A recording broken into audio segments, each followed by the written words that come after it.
Love, that ever-flowing liquid fire of light, ever-expanding and illuminating truth, which is always revealed with wisdom, a spiritual nutrient necessary for vitality that is maintained through selflessness, a filter of ether that aids purity, which is love. Love, a limitless paper lantern floating into infinity on the intentions and actions of initiates of the mysteries.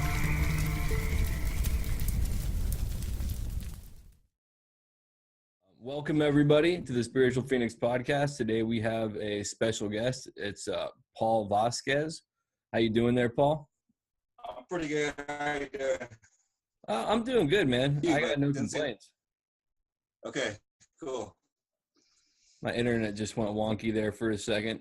I normally like to start the podcast off with expressing something that I'm grateful for. Since you're the guest, I'd like to ask you what you're grateful for today.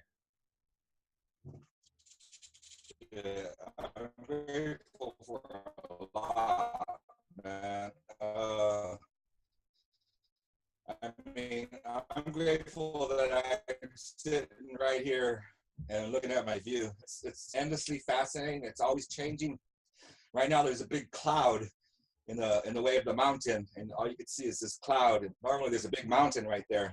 So it's just endlessly fascinating. So I guess I'm grateful for this land and the fact that I get to live on it. That's awesome, man. I've seen videos of your land from your YouTube channel, and it looks stunning. I love the mountains and the way that they look. The thing I'm grateful for today is just the opportunity to chat with you, because you seem like such an interesting person, and from what I've gathered from your story, you have such an interesting story overall.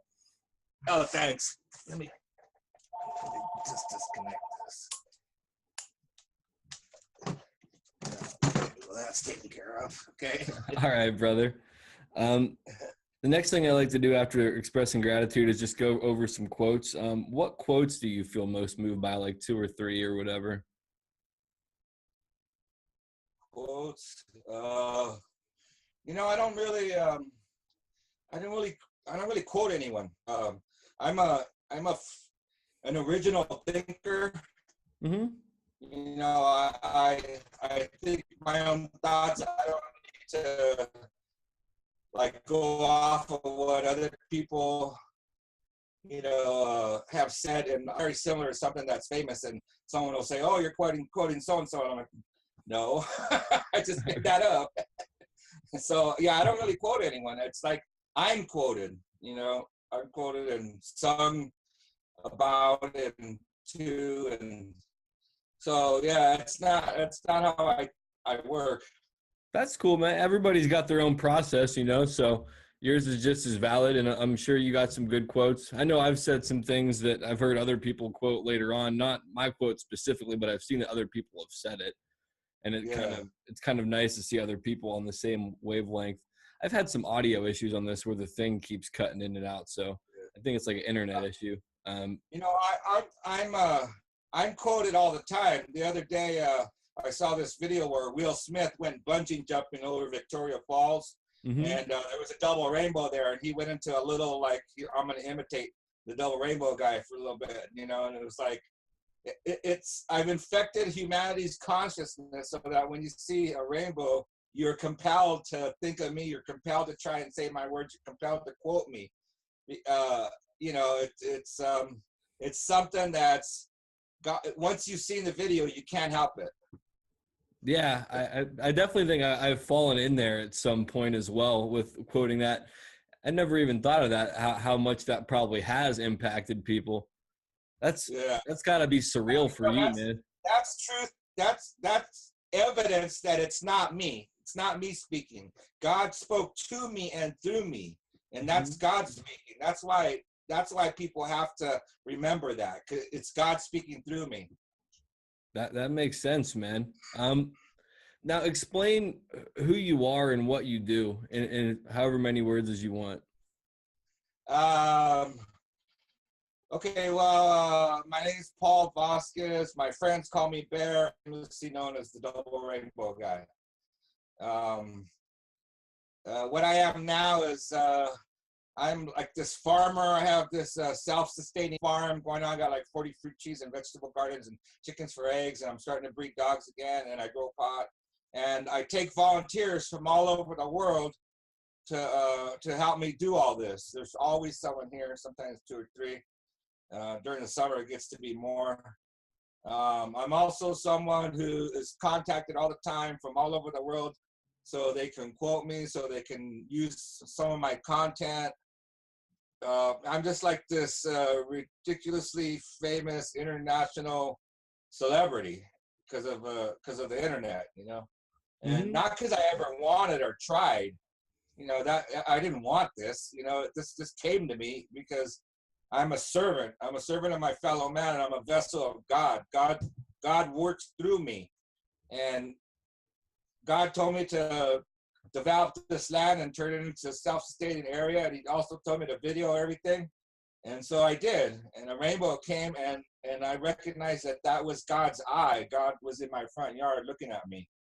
So that's kind of who I am now. You know, I mean, it's crazy because my most popular piece, you don't even see me. It's just the rainbow, but I'm recognized all over the world. Everywhere I go, people are like, oh my God. And it's interesting because they had to have dug deeper than the video to know who I am. So it's interesting. Yeah.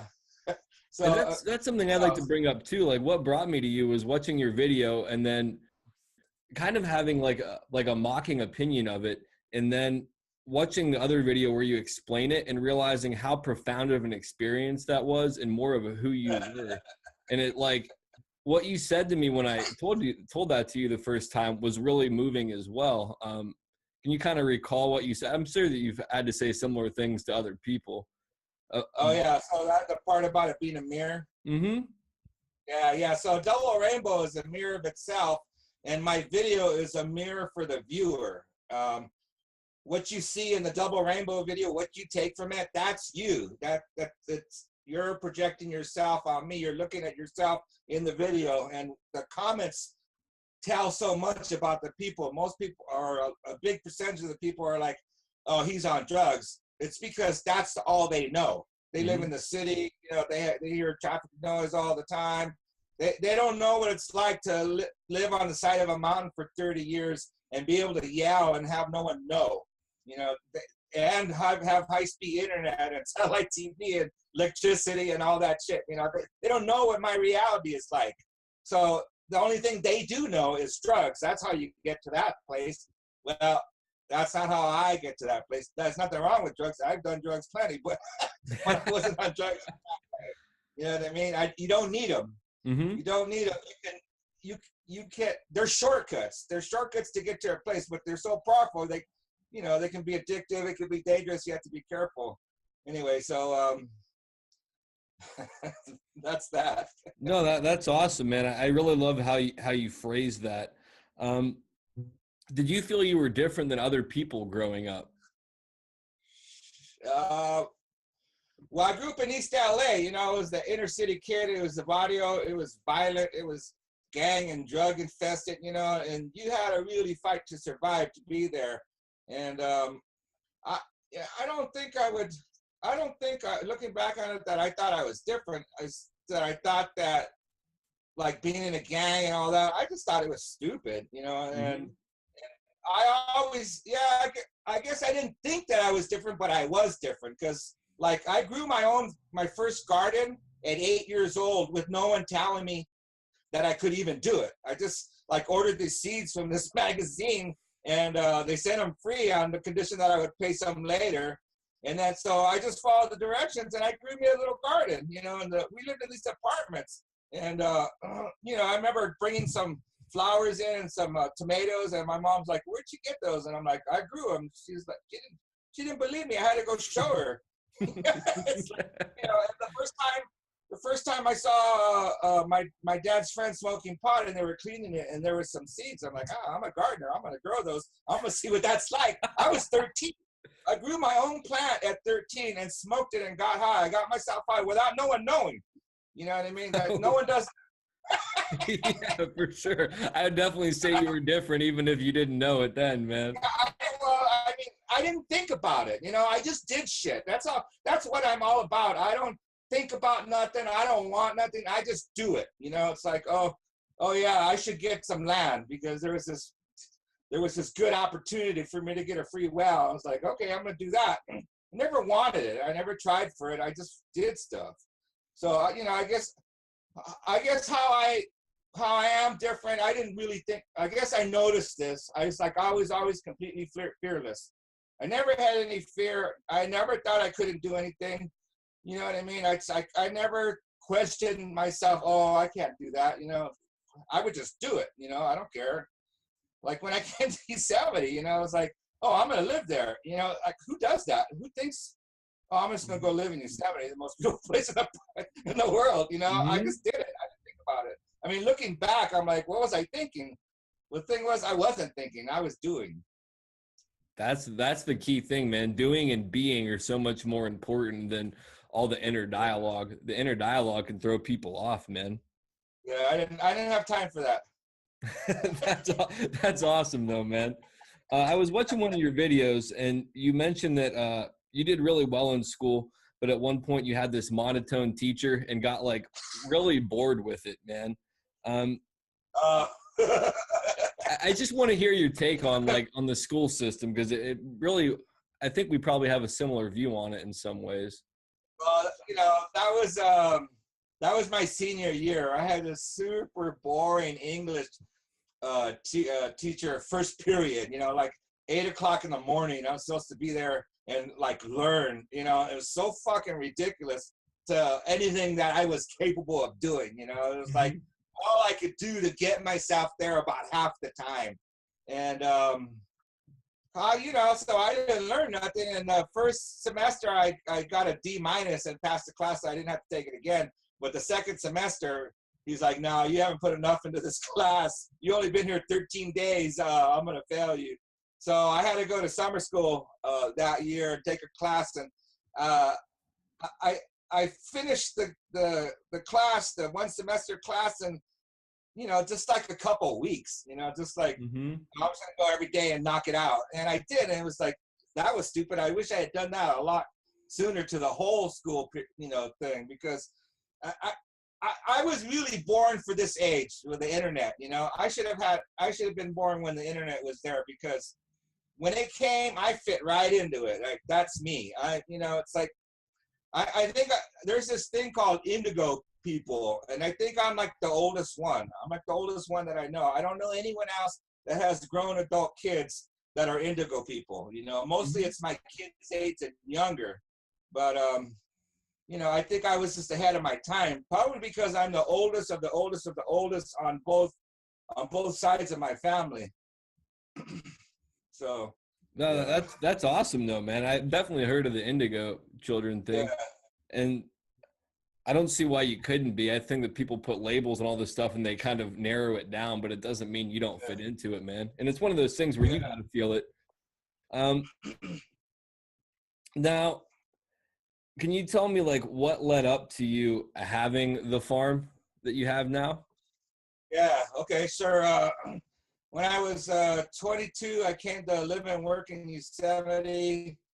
And when I just decided that I don't ever want to leave this place, this is home. And so, like, not long after that, I met a Yosemite Indian woman, like where I was from in LA. She was coming to Yosemite to like, okay, I'm coming back to my roots. And I've been living there 8 months. So it was like, oh, this is a natural fit. She's not bad looking, and I can stay here. That's how I can be grounded here. That will give me roots here. And so we had kids, and in 1987, my daughter was born, and they kicked us out of the park. And so I had to come and it was just like the way it was paid for me. Like the first place I looked, everything was just yes. Oh, you know, this is, yeah, come. You know, the guy told me that 10 people wanted to live in a little house that he had for rent, but he was giving it to me. And then my wife's uncle told me about this program. I can get a free well and septic from Indian Health Services if I had land, a dwelling, and electricity. So I was like, I just like thought about it. I did the numbers. I'm like, that's not that hard to do. You know, it's like, so I asked my landlord who I was renting from, you know, if he had any land for sale or if he knew about any of that. I just told him I was looking. He's like, I have this place up here. And I'm like, yeah, I've been up there. I really like it. So we came up here and we talked about it. He's like, wait 3 weeks, the listing ends and you'll save the real estate commissions fee. So, but between that and how much he went down, I saved $10,000 buying the land. I got it for $30,750 for my 8 acres. So I only had to come up with $7,000. You know, it's like I was a pretty resourceful guy. That wasn't that hard for me, you know. And then it was $317 a month for 10 years, and then I owned this place outright. You know, so we got divorced, right, you know, real early on. During that process. So I'm up here living alone, and you know, first thing I do is I drag a mobile up here, a dwelling, I put electricity, and then I sign up for that free well and septic. In 1990, I got that done. And in 1994, I had to live 4 years without water. Most people don't know what that's like. It's fucking hard. Oh, wow. So it gave me the appreciation of water. So yeah, in 1990, they drilled the well. It was turnkey. I got a toilet, septic, water coming to the house, $22,000. In today's dollars, $30,000 free. The program I took advantage of. So it was like I saved $10,000 buying it. I saved $30,000 on the well and septic. It was like this place was just given to me almost, you know. That, but story of my life, you know. Yeah, I had a girlfriend tell me that she's never seen anyone who people just want to give stuff to, you know, in their whole life. I don't know what it is, but that's what it's like. My whole life is just like people are just giving me shit and stuff's free or easy, you know. So okay, so I buy the land, we separate. I've lived here by myself. Then I drive truck for 10 years, and I gained 200 pounds, right? And then I'm like, in 2004, I'm like, shit, I'm gonna die, man. I'm gonna die from obesity. I'm gonna die from this truck. I had sleep apnea. I was like, I couldn't sleep. I couldn't breathe. I couldn't walk. It was like I was a mess. So I stopped driving truck, and I'm like, I'm just gonna live on this land. I had a good chunk of money. I'm gonna live on this land. I'm gonna not think about dollars. I'm gonna pursue art, and I'm gonna. Well, the main thing was I was gonna lose that weight. So I got into cage fighting, and over about 3.5 years, I lost 180 pounds using the cage fighting and every single thing that I could think of: hypnosis, diet, changing my diet, you know, just tricking myself to just keep going long, keep losing that weight. 180 pounds is a lot of weight. Yeah, it is. So I got to do that in 1990. I got down, let's see, it took about 88. I got down to my weight. And then in 1990, I broke my ankle. Anyway, that's not how I got the farm. So I always been a gardener, like I said, from age 8. That was in me, you know what I mean? So of course, that's the first thing I'm gonna do when I get land is I'm gonna plant fruit trees, you know, because the best time to plant fruit trees is 20 years ago. So, you know, so and the second best time is today, you know. So I just started even before I had water. I planted some of my trees in 1990. And I would shower on top. That's how I lived, with these gallon containers. I would bring them here and I would shower on top of them, you know, just trying to keep them alive until I got a well. And then once I got a well, I was like, well, I'm going to just garden here. I'm going to make a greenhouse, more fruit trees, you know, because I don't know, it's just fun to me. And the kind of food that you grow when you do that is just so much better. So yeah. you know, it took a lot because this was really thickly wooded land. It's not farmland. That's why I call it a mountain farm, because the soil here is crap. I have to amend all the soil. So it's a mountain farm. You know, I'm not growing crops for people to eat. All I'm doing is I grow food to be eaten here. I'm not trying to sell any of it. And I'm also breeding pot. I'm breeding this high CBD content marijuana that I believe is the next thing. It doesn't get you high, but it's good for all kinds of ailments, possibly pain, they've shown that there's evidence that it's good for epilepsy, migraines, you know, on and on. All these ailments that people have that they have no relief from. It's possible that the CBD can help them. And so, you know, what most people don't realize is in the Double Rainbow video, in the very beginning, there's a video where I call Double Rainbow Week, where I slow the Double Rainbow video down. And you can see, hey, that looks like a tent with a pot of gold in it. That's my greenhouse filled with my strain that I've been working on. That's awesome, man. The thing that looks like a pot of gold is my grow light. It really is some pot of gold then. Right, and the rainbow ends right over it. That's some crazy shit. Yeah, that's an awesome synchronicity, man. Yeah, I know, right? Well, they call that the bear vortex, man. People that hang out with me, it's like you get wrapped up in this tornado of magic, man. You're just like, whoa, look at that, you know? I definitely think some people draw that in more than draw in more synchronicities and more intense experiences that are unexplainable, man. So I can see that. That's awesome, dude. Yeah, people start hanging out with me and they feel that they see that, they get that. It's like, whoa, it's trippy being around because it's like tons. That's cool, man. So you let people come up there and work for you. What was like one of your favorite experiences with one of the workers or a group of the workers? Okay, well, I don't let them. They volunteer. I don't pay anyone. There's no money exchange here. I never charge for sleeping. You know, I don't pay anyone to work here. It's all volunteer. And you know, it's been I started couch surfing in 2007, and I took my first wolfer in 2009. And between the couch surf, wolfing, and however else, I've slept the night up here. So I mean, you know, it's some of the. How do you try and pick out one that is memorable over the last 10 years? Because there's hundreds.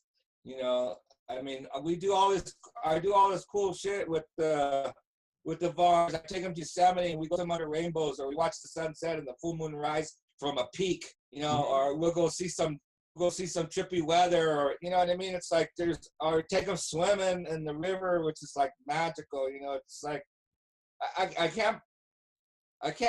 If I'm only pick out one, it's like one of the volunteers stayed a year and we fell in love.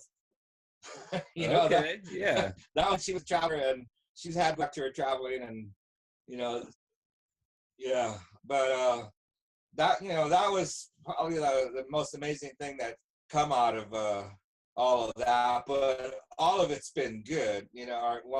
Almost all of it's been good, and the stuff that hasn't been good, it's like I've learned from it, you know, and it serves as a bad example. Yeah, that's definitely the way to look at it, man, is learning experience in the negative situations. In another video you mentioned in 2009, you were paying off a karmic debt to women, not to individuals, but the female and feminine energy in general. And I get that, man. Can you explain like just the lesson? And you don't have to explain what you had to pay off if you don't want to, but just like the lesson and how you work through that. On all of it. Besides, it's all on video. So, you know, when I was young, I was a young, beautiful man, and I never learned how to like pursue a woman, because I always had them coming to me and like asking me out and asking, you know, most of my life. And all I ever had to do was say okay, And because of that, it wasn't really the woman I was the most attracted to. You know what I mean? I was just taking whatever came. I didn't go after who I wanted. So I was like never, I didn't really love them. You know, of course I have sex with them because like you're a young horny guy and some woman's begging you. It's like, you know, how are you gonna say no to that, right? So Right. I used to have sex with a lot of women and I didn't love them. And when I got to be older, I realized that how damaging that was.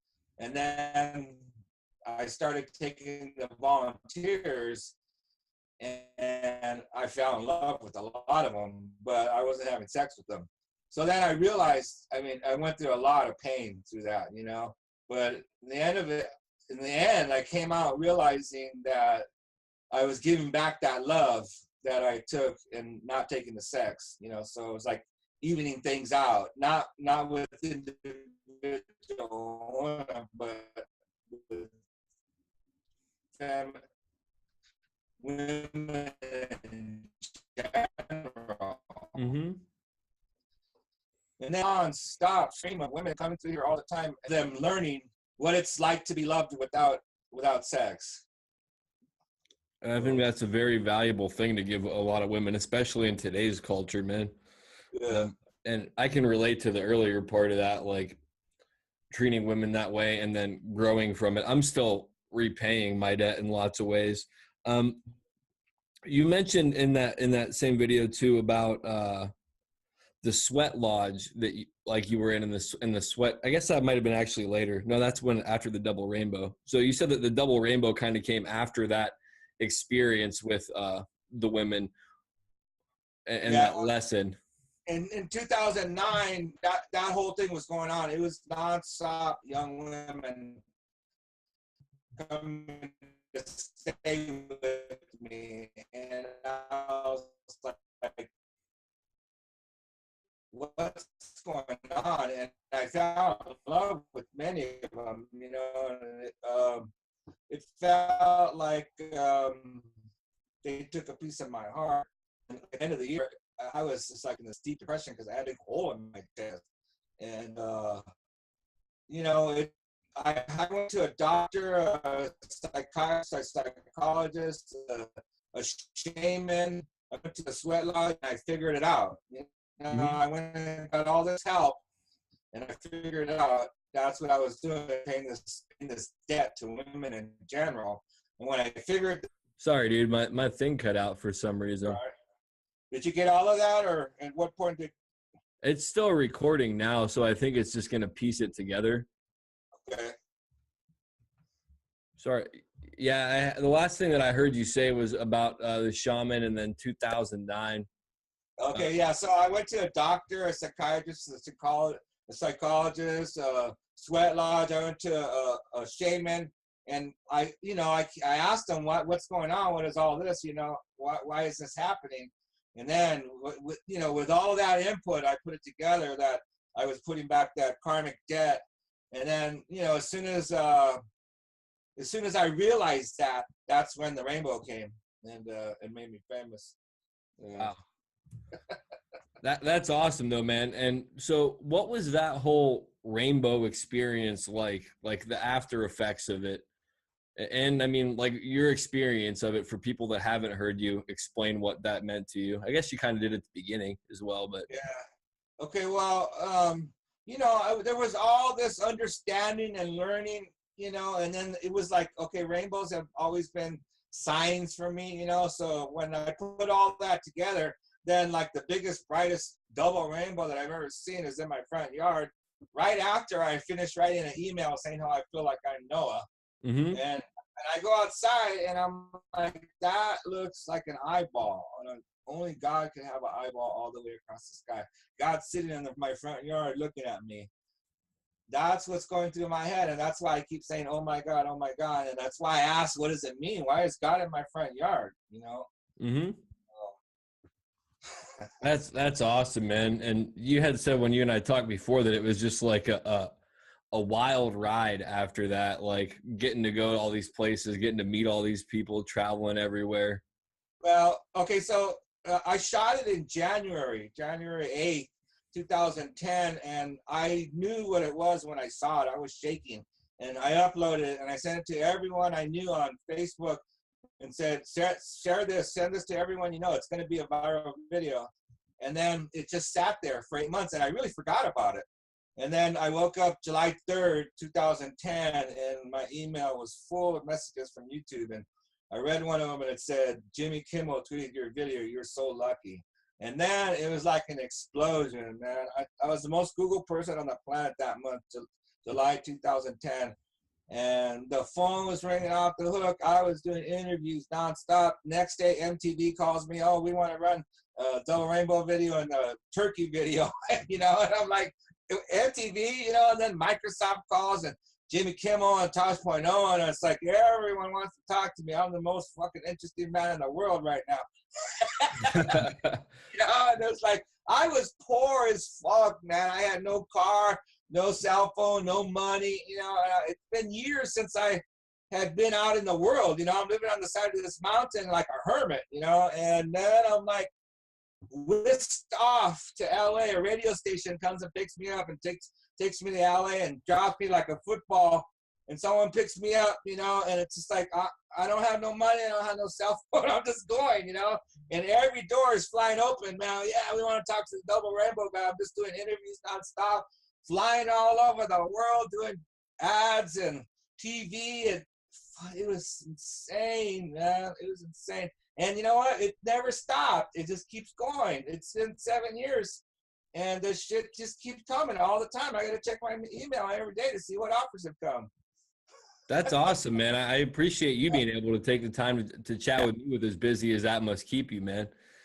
Well, being a servant of my fellow man, I can't say no. If there's something that I'm supposed to do, I'm compelled to do it.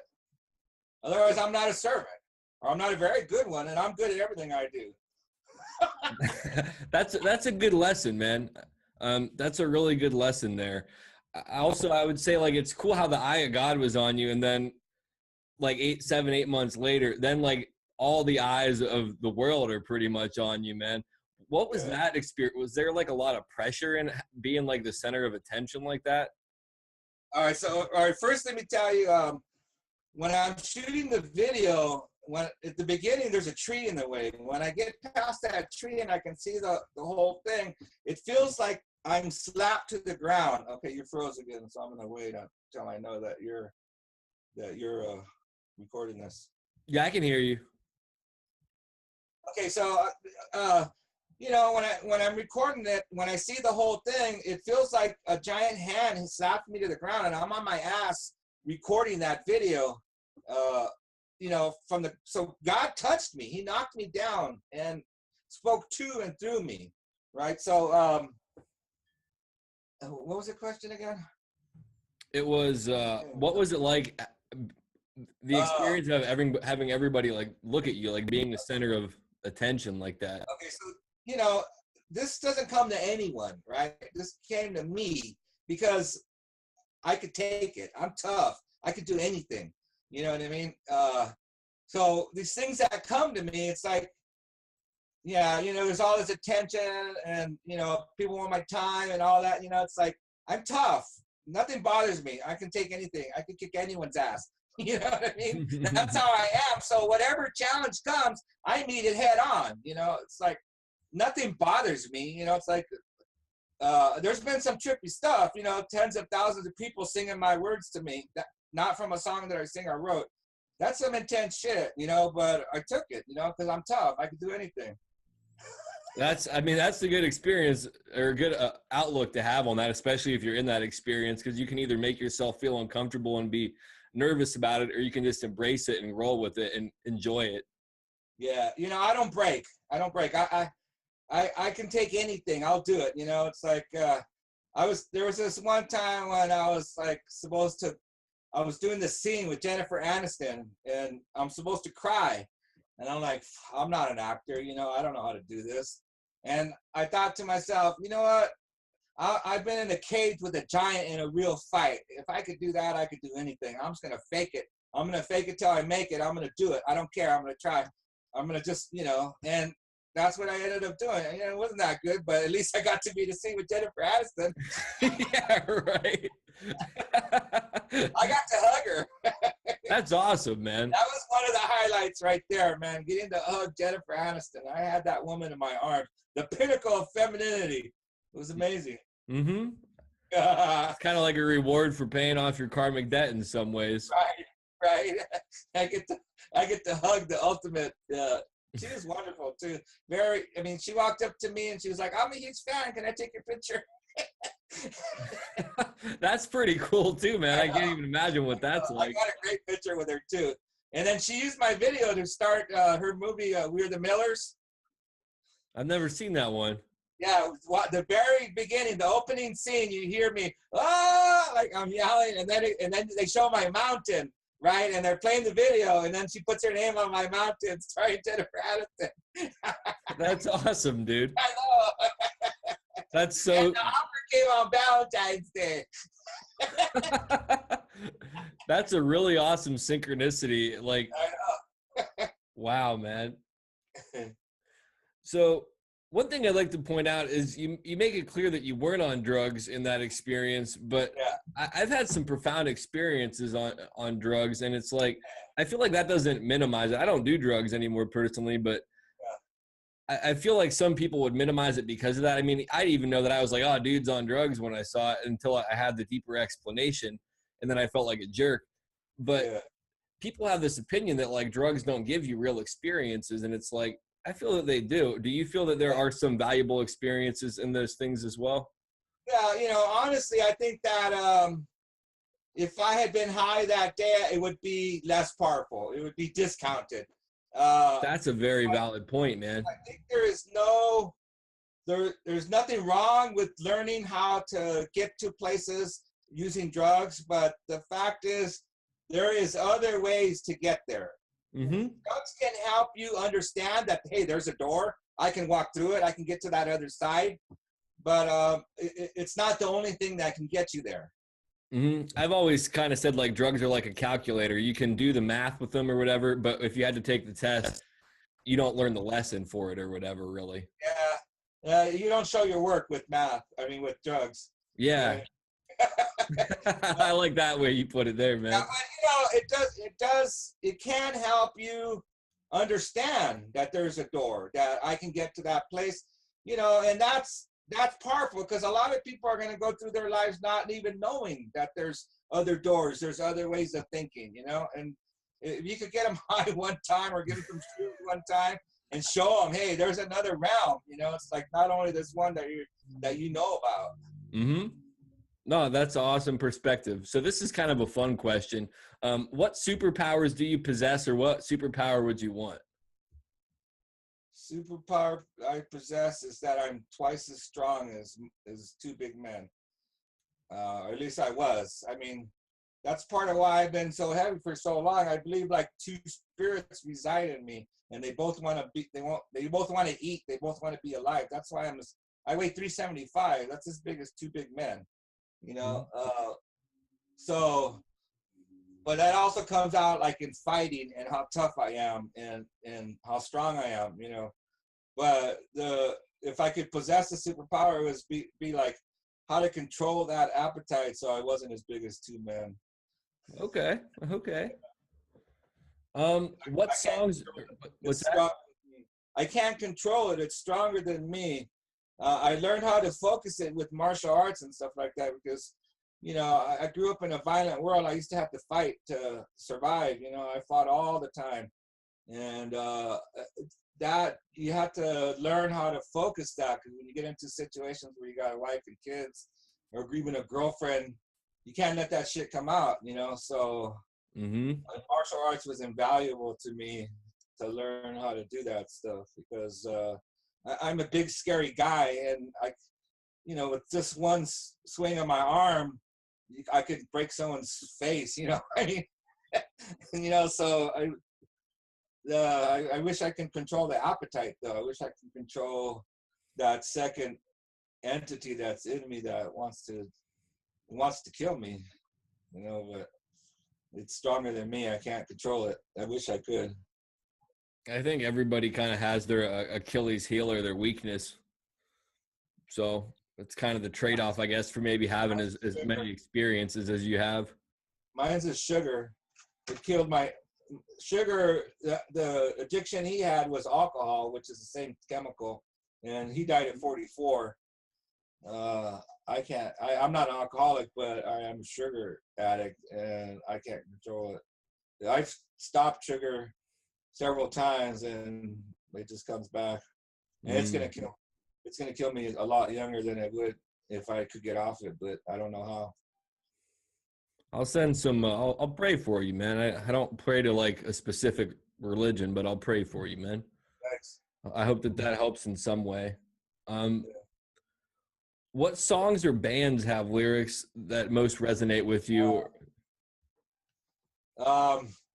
When I was growing up, Oingo Boingo was like molded me. You know, he has this one song called Gray Matter, where he talks about, hey, there's something inside your head. He talks about like they tell you what to do. You know, it's like they want you to be a robot, and he's like, there's something inside your head. It's called gray matter, which like really got me to think outside the box. You know, I don't have to follow along with what everyone else is doing. I could be my own person. I could think the way I want. You know, I can drag a trailer up the side of a mountain, you know, and drill my own well. You know, like, I'm gonna live how I want to live. You know, and those words, that song, just empowered me so much to be able to think how I wanted to, you know. That was influential to me. And then the movie Blade Runner, where they talk about, because I always believed that I was going to have a short life, because, you know, I knew this monster was in me and they wanted to kill me. And I saw it kill my dad in his early 40s. And so I believed that I needed to live twice as hard, you know, twice as bright. There's a line in that movie where it says that the flame that burns twice as bright burns half as long. And I knew that I was likely to have a short life, so I was going to cram as much life as I could into what I was doing. You know, I was going to miss sleep, and I was going to just fill my life with excitement and fun and beautiful stuff, you know. So I lived twice as hard. Those two movies, I mean, those two things, Danny Elfman and some of his songs and the movie Blade Runner, really affected my thinking. That's awesome, though, man. I like the quote, and I'll have to check out that song because that's been my experience too, kind of going my own direction. I've only really become comfortable with it lately in my life, but I think that that's so crucial. So many people just want to be like everybody else to fit in, man. And I never cared about that. That's awesome, dude. More power to you. I tried to fit in, but I made myself miserable. I never tried. I never thought about it. You know, it's like, I'm just going to do my own thing, and, you know, people could do their thing. And that's why gangs seem so stupid to me. That was a follower mentality, and I wasn't a follower or a leader. I was just I'm going to do my own thing. I don't care what anyone else does. Absolutely. No, I get that now, man. I totally get that. What philosophy, spirituality, or religion do you most align with your understanding? And like, please explain how it applies to you. Well, you know, I've been doing the sweats for like 30 years, but you know, before that, I mean, since I was a little kid, I was always interested in spirituality and religions, and I would go to these different religions and stay and, you know, check them out. I was a Seventh-day Adventist in junior high. I was Christian, growing up a few times, and then I was Mormon for like 10 years, you know, because, and you know, I even go back and I see and I remember a lot of the stuff that they teach is really good. It's really right. They teach a really good path. There's a few things that I can't agree with that I think have been changed over the years. That's why it's not for me anymore. But if I was to pick a religion and say I had to be a religion, it would probably be Mormon. You know? Okay. I'm not really familiar with their beliefs at all, but I mean, that's awesome, man. Yeah. Spirituality is important. Each other really good. And, like the lessons that they teach for spirituality, it's right on. It's like they got it right, for the vast majority of it. So that influenced me a lot. They taught me a lot about how to relate and connect to spirituality and the fact that we're all spirits right now. I'll have to look into that more. I've studied several different religions and things like that. I don't practice anyone in particular, but I think that they all have value in some ways. Well, yeah, the religion acts as a go-between for spirituality, and it's great for a lot of people because a lot of people need it. They won't ever find it on their own. Mm-hmm. But what the problem I have is they say like this is the only way, and it's just not. Yeah, I agree. Well, I agree with that completely, man. But that's because they're a religion, and a religion needs people to make it. It needs people to feed it. It needs people to take care of it. Keep it going. Yeah, it tends to be its own entity, and it's got to be fed. It's got to have people that are gonna, practice it so that it could keep going. No, that makes sense, man. What do you feel your life's purpose is? Well, the biggest thing that I've ever done, or the most important thing I ever did, was be a father. My life purpose is to come here to see what it's like to love with the body, to touch, to feel, to hold, to kiss, to orgasm, all that. You can't do it without a body. Mm-hmm. You can be spirits and you can connect to each other. It's a lot like the internet. It's like you can talk to people, you can see them, but you can't touch them. Mm-hmm. So I wanted to come to this realm with the body so that I could walk, so that I could talk, so that I could hug and kiss and orgasm. That's it. That makes sense. Just to experience life then in a body. Yeah. To experience your mountain and all of those things in your life. No, that's awesome, dude. I only got a couple more questions for you, and then I'll let you get back to your day. Who inspires you? I think my biggest inspiration is my daughter. She's amazing. Okay. Yeah, she is so much like me, and she just stood on my shoulders, and she is just making her way through the universe in such a powerful way. When I was young, I used to believe that I was protected because I had something important to do. Mm-hmm. And I thought that she was going to become famous. I thought it was all that's happening to me was going to happen to her. When it happened to me, I was like, oh, okay, this is not what I thought was going to happen. But I think she's just going to grow on top of what's happened to me, and she's just going to be that much more powerful.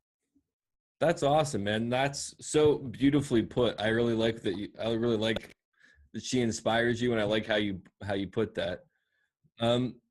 Now we're at the end of the show, and I normally like to close it by putting things on the pyre, which is just kind of to release things that no longer serve us, set ourselves free from.